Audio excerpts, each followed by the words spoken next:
بسم اللہ الرحمن الرحیم. میں نہایت شکر گزار ہوں محمد علی درانی صاحب کا،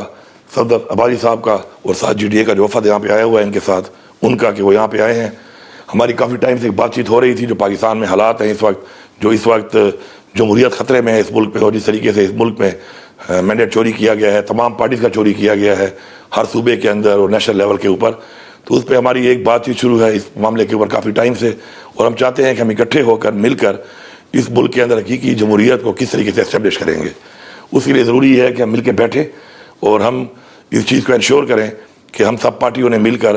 پاکستان کے اندر فری اینڈ فیئر الیکشن کروانے ہیں، اور عوامی مینڈیٹ کے ساتھ جو حکومت آتی ہے تو اس کا نیشنلی اور انٹرنیشنلی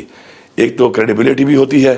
اور عوام کے چونکہ ان کے پاس مینڈیٹ ہوتا ہے تو عوام کی خدمت کرنے کا جذبہ بھی ہوتا ہے. جب ایسی حکومتیں بنتی ہیں جن کو عوام نے ووٹ نہ دیا ہو تو ان کو عوام کی پرواہ نہیں ہوتی، اور عوام آہستہ آہستہ پھر پیچھے کی طرف جاتی ہے، جس طرح پاکستان اس وقت پیچھے کی طرف جا رہا ہے. تو انشاءاللہ ہماری آگے بھی میٹنگ ہوگی. پیر صاحب جو ہے وہ انشاءاللہ جلد آنے والے ہیں پاکستان، تو جیسے وہ آئیں گے تو ہم ان کے پاس وہاں پر بھی جائیں گے اور بیٹھ کے ہم وہاں پر اور پارٹیوں کے ساتھ بھی ہماری بات چیت شروع ہے انشاءاللہ.